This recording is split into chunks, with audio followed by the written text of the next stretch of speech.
इस वीडियो पे अगर तुमने क्लिक कर दिया ना, तो तुम ये बात तो जानते ही होगे कि तुम कहीं ना कहीं खो गए और तुम्हें ये नहीं समझ में आ रहा कि तुम्हें एक्चुअल में क्या करना है और क्या नहीं करना है।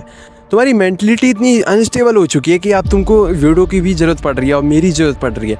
और इस वीडियो में मैं तुम्हारी ज़रूर इस बात पे मदद करने वाला हूँ कि तुम्हें सही गाइडेंस मिलेगी कि तुम्हें एक्चुअल में करना क्या है। इस वीडियो का टाइटल मैंने डार्क माइंडसेट इसलिए रखा है क्योंकि तुम्हारी माइंडसेट वीक है और तुम्हें डार्क माइंडसेट बनाने की ज़रूरत है।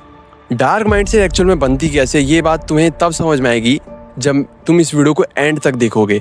और डार्क माइंडसेट तुम्हारे काम को इतना ज़्यादा इंप्रूव कर देगा कि तुम सोच भी नहीं सकते हो। लेकिन डार्क माइंडसेट बनाने के लिए तुमको मुझे अपने सिर्फ 7 मिनट देने होंगे और उस 7 मिनट के बदले मैं तुम्हारे डार्क माइंडसेट से तुम्हें मिला दूंगा।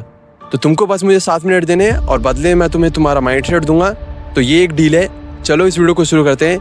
लेकिन उससे पहले अगर तुमको फाइनेंशियल या फिर माइंडसेट से रिलेटेड किसी भी चीज़ में इंटरेस्ट है तो सब्सक्राइब का बटन नीचे क्लिक कर सकते हो।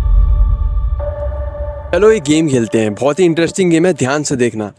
मैं 1 से लेकर के 5 तक की काउंटिंग करूँगा और तुमको ध्यान से सुनना है और तुम्हें समझ में आएगा कि तुम्हारा माइंडसेट कैसा है।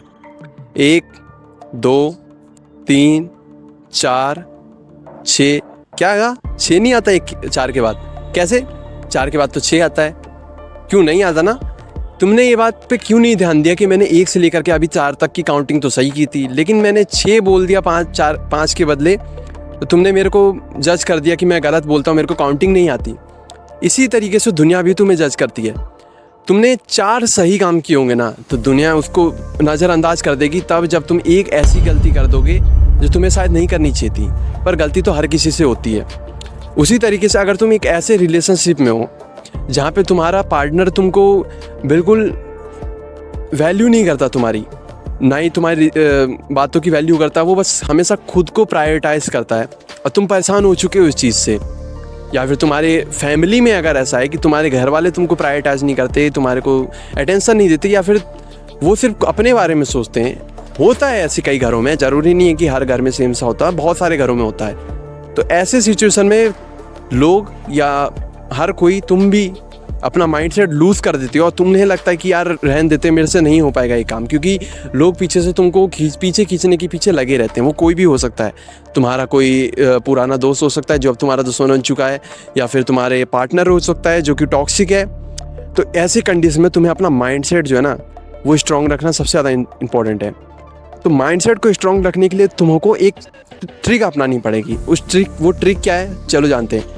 उस ट्रिक को मैंने नाम दिया है 3rd person trick. 3rd person trick का मतलब ये है, तुम खड़े हो, मैं खड़ा हूँ, हम दोनों खड़े हैं, लेकिन यहाँ पे कोई तीसरा पर्सन खड़ा है, नहीं खड़ा है। अगर मान लो यहाँ पे एक तीसरा पर्सन खड़ा हो और वो हम दोनों को देख रहा है, तो क्या वो तीसरा पर्सन ये मेरे पॉइंट ऑफ व्यू को देख पाएगा या उसके पॉइंट ऑफ व्यू को देख पाएगा? नहीं। वो अगर मैं कोई फालतू की चीज़ कर रहा हूँ जो मुझे सही लग रही है, पर उस तीसरे पर्सन को तो पता है कि ये गलत है, और वो दूसरा पर्सन कर रहा है तो उसको भी पता गलत है।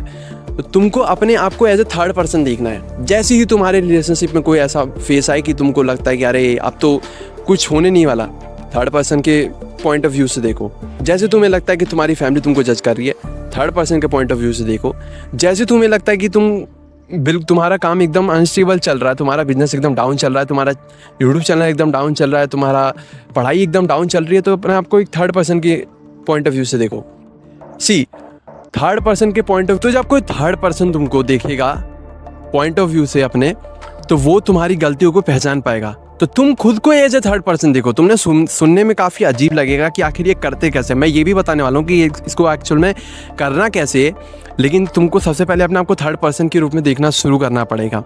और ये किस टाइम पे करना है, और इसका एक साइड इफेक्ट भी है, यानी कि ड्रॉबैक भी है, कि तो जब तुम्हें लग रहा हो कि तुम फेल कर रहे हो, जब तुम्हें लग रहा हो कि तुम्हारा बिजनेस, कोई भी चीज़ जो भी तुम कर रहे हो वो अच्छा नहीं चल रहा है, चाहे वो पढ़ाई हो, कुछ भी हो, जब तुम्हें लग रहा हो कि तुम्हारा रिलेशनशिप अच्छा नहीं चल रहा है, जब भी तुम्हें लग रहा हो कि तुम ऐसे सिचुएशन में फंसे हुए हो जिसमें तुम्हारा माइंड काम करना बंद कर दिया कि अब मेरे को करना क्या है एक्चुअल में, उस टाइम पर तुमको इस मेथड को यूज़ करना है। और ये मेथड तुमको उस टाइम पर तुम्हारी खुद की गलतियों को दिखाएगा कि तुमने क्या गलती कर रहे हो और तुमको इसको कैसे फिक्स करना है।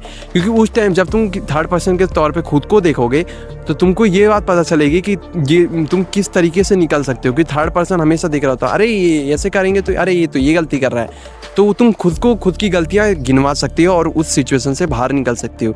ये तो हो गई बात कि तुमको कब इस मेथड को यूज़ करना है। लेकिन अब बात करते हैं कि इस मेथड को यूज़ करना कैसे एक्चुअल में। तो लेट्स सपोज कि मैं एक सिचुएशन क्रिएट करता हूँ जहाँ पे मैं बैठा हुआ हूँ, मेरा पार्टनर मेरे साथ बैठा हुआ है। अब हम दोनों की किसी बात पे डिबेट हो रही है, यानी कि झगड़ा हो रहा है, लड़ाई हो रही है। तो वो मेरे को ब्लेम कर रहा है किसी बात को लेकर, जहाँ पे मेरे को नहीं समझ में आ रहा कि अब मैं क्या रिप्लाई दूँ। ठीक है, मेरे को नहीं पता क्या मेरे को उसको क्या रिप्लाई देना है, मैं कैसे इस सिचुएशन से बाहर निकल सकता हूँ। तो मेरे को सिंपल क्या करना है, उस टाइम पे मेरे को जैसे मैंने अभी 5 तक की काउंटिंग की थी जिसमें मैंने 6 काउंट किया 4 के बाद, वैसे ही तुमको काउंट करना है। वो 1 to 5 काउंट करना है, तुमको 6 काउंट नहीं करना है। हमेशा याद रखना कि जब तुम 6 काउंट करते हो, 6 काउंट वाला भी फॉर्मूला मैं समझाऊंगा, लेकिन तुमको 6 नहीं, तुमको 5 काउंट करना है। 1 से 5 काउंट करना है, 1 2 अपने माइंड में, 3 4 5। और तुमको फिर ये नहीं सोचना कि तुम कहाँ बैठे हो, क्या कर रहे हो। Don't think about that. तुमको अपने आप को एक थर्ड पर्सन के तौर पे सोचना है कि अरे ये दोनों बैठ करके लड़ रहे हैं। अब तुमको ये थोड़ा सा अजीब लग रहा होगा सुनने में कि ऐसा नहीं हो सकता, लेकिन ऐसा हो सकता है एक्चुअल में। ध्यान से सुनो, तुमको थर्ड पर्सन के तौर पे खुद को सोचना है कि यहाँ पे एक लड़का बैठा है, यहाँ पे एक लड़की बैठी है, ऐसे ऐसे डिबेट हो रही है, ये बातें हो रही हैं। तुमको पूरे के पूरे जो सिनेरियो है उसको एनालाइज करना है अपने आपको एज ए थर्ड पर्सन बना करके। जब तुम ऐसा करोगे तो तुमको ये पता चलेगा कि दोनों के बीच में क्या कन्वर्सेशन हो रही थी, दोनों ने क्या बातें की और दोनों की बातों में किस बात को लेकर के डिबेट शुरू हुई और इस बात का एक्चुअल सॉल्यूशन क्या है। हमेशा खुद को प्रायोरिटाइज मत करो, दोनों के बारे में एकदम जो जेन्युइन ओपिनियन होगा। अगर तुम्हारा पार्टनर सही है, पार्टनर को सही ठहराओ, और अगर तुम सही हो तो तुम खुद को सही ठहराओ, कभी भी खुद को गलत मत ठहराना। तो जब तुम इस पॉइंट ऑफ व्यू से सोचोगे तो तुम्हारे को पता चलेगा कि तुम्हारी गलती क्या है। लेकिन तुम्हें इतना समझ में आ गया होगा कि इसको एक्चुअल में करते कैसे हैं। ऐसा जरूरी नहीं है पार्टनर या रिलेशनशिप में, कैसे भी पढ़ाई कर रहे हो, अरे यार मैं नहीं पढ़ पा रहा यार, कैसे होगा ये मैथ का सवाल मेरे से नहीं हो पा रहा, क्या करूँ। बैठ जाओ, 5 तक काउंट करो, बस थर्ड पर्सन के तौर पे सोचो कि अब क्या करना है। अब उठ के चले जाना है, कोई वीडियो देखने लगना है, कुछ और एक्टिविटी करना है, या मेरे लिए अभी इंपॉर्टेंट क्या है, मेरे को ये काम करना है। थर्ड पर्सन के तौर पर देखना है कि इस लड़के के लिए अब ये इंपॉर्टेंट क्या है। तुम्हें खुद को एज ए लड़का सोचना है कि ये लड़का है, ये इस लड़के के लिए अभी इंपॉर्टेंट क्या है। जब तुम ऐसा सोचोगे तो तुमको पता चलेगा कि तुम खुद को ही एज ए थर्ड पर्सन देख पाओगे कि तुम्हारी क्या गलती है, और तुम उस चीज़ को एनालाइज कर पाओगे कि इस बंदे की क्या गलती है। ये बंदा तुम नहीं हो, वो एक बंदा है जो अपनी शरीर की आत्मा से बाहर निकल चुका है और वो खुद को ही देख रहा है। तो ऐसे थर्ड पर्सन की तरह तुम खुद को देख पाओगे। अब इस चीज़ का एक ड्रॉबैक भी है। ड्रॉबैक क्या है वो समझाता हूँ मैं तुमको। ड्रॉबैक ये है कि जब तुम इस तरीके से करने लग जाते हो ना, तो तुम खुद पे रिलाई करना ही बंद कर देते हो। तुम उस थर्ड पर्सन के गुलाम बन जाते हो कि अरे इस थर्ड पर्सन, जब भी तुम्हें कोई प्रॉब्लम आएगी थर्ड पर्सन, जब भी कोई प्रॉब्लम आएगी third person point of view, जब भी कोई प्रॉब्लम आएगी 5 तक काउंटिंग करोगे तुम माइंड में। ये एक आदत बन जाती है तुम्हारी। जब ये चीज़ तुम्हारी कोई आदत बन जाएगी ना, तो फिर तुमको बहुत ज़्यादा प्रॉब्लम होने लगेंगी कि तुम खुद के ऊपर डिपेंडेंट नहीं, तुम सेल्फ डिपेंड नहीं रह पाओगे, तुम उस थर्ड पर्सन के ऊपर डिपेंड हो जाओगे। तो उस थर्ड पर्सन के ऊपर जब तुम रिलाई करने लगोगे तो तुम उसके आदी बन जाओगे, तुम उसके गुलाम बन जाओगे। और ये सबसे बड़ा ड्रॉबैक है इस चीज़ का। लेकिन इस चीज़ का भी सॉल्यूशन है मेरे पास, और वो सॉल्यूशन ये है कि तुमको इसको हर हमेशा यूज़ नहीं करना है। तुमको इसको उसी समय में यूज़ करना है जब कोई रास्ता तुम्हारे पास दूसरा बचे ही ना। ठीक है, ऐसा नहीं है कि हर प्रॉब्लम के लिए तुम इसी चीज़ का यूज़ करो, ऐसा बिल्कुल नहीं करना है। जैसे मैंने एक बंदे को बताया कि ऐसे थर्ड पर्सन की तरह सोच, मैंने भी एक बंदे को सिखाया। तो बंदा क्या किया, जाके थोड़ी देर बैठा पढ़ने के लिए, नहीं समझ में आ रहा है, किया उसने काउंटिंग किया, कुछ नहीं हुआ। वो आके हैं मुझसे नहीं हो पाया। अरे नहीं हो पाया भाई, उससे भी तो तुमसे भी नहीं हो पाएगा। 90% लोगों से जो भी वीडियो देख रहे हैं नहीं हो पाएगा। और अगर तुम इस चीज़ को नहीं कर पाए ना, तो तुमने अभी ये जो 5 6 7 8 मिनट जो भी है वो तुमने वेस्ट कर दिए हैं अपने। तो तुम्हें इस चीज़ को प्रैक्टिस करनी है और उस टाइम पे यूज़ करना है जिस टाइम पे तुम्हें इसकी सबसे ज़्यादा ज़रूरत हो। और अगर तुम इस मेथड को सीख चुके हो तो बहुत ही बढ़िया, और अगर तुम नहीं सीखे हो तो इस वीडियो को शुरू से लेकर के एंड तक देखो। अगर तुमको सीखना है ढंग से, ध्यान से सुनो एक एक बात को मेरी। मैंने जो तुमको पॉइंट ऑफ व्यू बताए हैं, जो चीज़ सिनेरियोस बताए हैं, उसको ध्यान से सुनो। उसके बाद तुमको क्लियर हो जाएगा पूरी की पूरी तरीके से कि तुम्हारी क्या क्या गलतियाँ हैं। और अगर तुम चाहते हो कि एक ऐसी कम्युनिटी को ज्वाइन करना है जहाँ पे तुम्हारे ही माइंडसेट के बंदे हों, तो लिंक डिस्क्रिप्शन में है, उस चैनल व्हाट्सएप चैनल को जाकर के ज्वाइन कर लो। तुम्हें तुम्हारे ही माइंडसेट के बंदे वहाँ पे मिलेंगे और तुम उनसे बात कर सकते हो।